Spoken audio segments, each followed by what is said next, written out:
ಒಂದು ದಿನ ರಾಜ ಮಂತ್ರಿನ ಕರೆಸ್ಬಿಟ್ಟು ನಾನು ಸತ್ತೋಗ್ಬಿಟ್ಟಿದ್ದೀನಿ ಅಂತ ಹೇಳ್ಬಿಟ್ಟು ಇಡೀ ರಾಜ್ಯಕ್ಕೆ ಡಂಗೂರ ಹೊಡಿಸಿ ಜನಗಳನ್ನೆಲ್ಲ ಒಂದು ಜಾಗಕ್ಕೆ ಬರಮಾಡಿ ಅವ್ರಗಳಿಗೆಲ್ಲ ಊಟವನ್ನು ಹಾಕಿ ಯಾರ್ಯಾರು ಬಂದಿರ್ತಾರೆ ಅವ್ರಗಳ ಕೈಗೆ ಒಂದು ಚಿನ್ನದ ನಾಣ್ಯವನ್ನು ಕೊಟ್ಟು ಕಳಿಸಿ ಅಂತ ಆಜ್ಞೆಯನ್ನ ಮಾಡ್ತಾನೆ. ಸರಿ ಅಂತ ಹೇಳ್ಬಿಟ್ಟು ಮಂತ್ರಿ ರಾಜ್ಯದ ಮೂಲೆ ಮೂಲೆಗಳಿಗೆ ಡಂಗೂರವನ್ನು ಹೊಡಿಸಿ ರಾಜರು ತೀರೋಗ್ಬಿಟ್ಟಿದ್ದಾರೆ, ಎಲ್ಲರೂ ಈ ರೀತಿ ಊಟದ ಕಾರ್ಯಕ್ರಮವನ್ನು ಇಟ್ಕೊಂಡಿದೀವಿ ಬನ್ನಿ ಅಂತ ಹೇಳ್ಬಿಟ್ಟು ಎಲ್ಲರನ್ನು ಕರೆಸ್ತಾರೆ. ಆ ಜಾಗಕ್ಕೆ ಬರ್ಬೇಕಾದ್ರೆ ಕೆಲವರು ಅಯ್ಯೋ ನಮ್ ರಾಜ ಸತ್ತೋಗ್ಬಿಟ್ರಲ್ಲ ಅಂತ ಫೀಲ್ ಮಾಡ್ಕೊಂಡು ಬರ್ತಿರ್ತಾರೆ.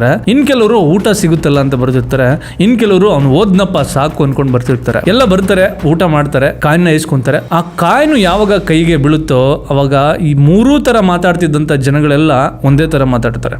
ಅದೇನ್ ಗೊತ್ತಾ, ಪಾಪ ರಾಜ ಇನ್ನಷ್ಟು ಕಾಲ ಇದ್ದಿದ್ರೆ ನಮ್ಮನ್ನು ಚೆನ್ನಾಗಿ ನೋಡ್ಕೊಂಡಿರೋನೇನೋ ಅಂತ. ಕಾಯಿನ್ ತಗೋತಾರೆ, ಅವ್ರವ್ರ ಮನೆಗೆ ಹೋಗ್ತಾರೆ, ಸುಮಾರು ದಿನಗಳು ಕಳೆದ್ಮೇಲೆ ಎಲ್ಲ ಅವ್ರದೇ ನಾರ್ಮಲ್ ಲೈಫ್ಗೆ ಹೋಗ್ತಾರೆ. ರಾಜ ಸತ್ನೋ ಇದ್ನೋ ಅನ್ನೋದನ್ನೇ ಮರ್ತು ಬಿಡ್ತಾರೆ. ಒಂದಷ್ಟು ದಿನಗಳ ಆದ ಮೇಲೆ ರಾಜ ಬದುಕಿರೋದು ಎಲ್ರಿಗೂ ಗೊತ್ತಾಗುತ್ತೆ. ಅವಾಗ ತುಂಬಾ ಜನಗಳಿಗೆ ಭಯ ಆಗುತ್ತೆ. ಯಾಕಂದ್ರೆ ಮತ್ತೆ ರಾಜ ಎಲ್ಲಿ ಕರೆಸಿ ನಮಗೆ ಕೊಟ್ಟಿರುವಂತ ಚಿನ್ನದ ಕಾಯಿನ ಕಿತ್ಕೊಂತಾನೋ ಅಂತ ಹೇಳ್ಬಿಟ್ಟು. So the moral of the story is, ಒಬ್ಬ ಮನುಷ್ಯನಿಗೆ ನಿಮ್ಮಿಂದ ಏನಾದ್ರೂ ಒಂದು ವ್ಯಾಲ್ಯೂ ಅಥವಾ ಏನಾದ್ರೂ ಸಿಕ್ತಿದೆ ಅಂತ ಅಂದ್ರೆ ಮಾತ್ರನೇ ನಿಮ್ಮ ಬಗ್ಗೆ ಪಾಸಿಟಿವ್ ಆಗಿ ಮಾತಾಡ್ತಾರೆ, ನಿಮ್ಮ ಬಗ್ಗೆ ಹೊಗಳುತ್ತಾರೆ, ಇನ್ನೊಂದೇನೋ ಮಾತಾಡ್ತಾರೆ. ಇಲ್ಲ ಅಂದ್ರೆ ಅವರ ರಿಯಲ್ ನೇಚರ್ ಏನು ಅಂತ ಎಲ್ರಿಗೂ ಅರ್ಥ ಆಗಿರುತ್ತೆ. ಅಂಡ್ ಆಲ್ಸೋ ಬದುಕಿದ್ದಾಗ ಏನಾದ್ರೂ ಒಂದು ಮಾತಾಡ್ತಾರೆ, ಒಳ್ಳೇದೋ ಕೆಟ್ಟದೋ, ಸತ್ತ ಮೇಲೆ ಮರ್ತ್ಬಿಟ್ಟು ಅವ್ರ ಕೆಲ್ಸಕ್ಕೆ ಅವ್ರು ಬ್ಯುಸಿ ಆಗ್ತಾರೆ. ಸೊ ಅವ್ರೇನು ಅನ್ಕೊಂತಾರೆ, ಇವ್ರೇನು ಅನ್ಕೊಂತಾರೆ ಅನ್ನೋರು ಕೂಡ ಕ್ಷಣಿಕ.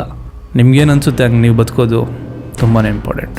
ಈ ವಿಡಿಯೋ ನಿಮ್ಮೆಲ್ಲ ಫ್ರೆಂಡ್ಸು ಮತ್ತು ಫ್ಯಾಮಿಲಿಗೆ ಶೇರ್ ಮಾಡಿ. ಈ ಥರ ವೀಡಿಯೋಸ್ಗಳನ್ನ ನೋಡಬೇಕು ಅನ್ಸಿದ್ರೆ ಫಾಲೋ ಮಾಡೋದನ್ನ ಮಾತ್ರ ಮರಿಬೇಡಿ. ಪೀಸ್.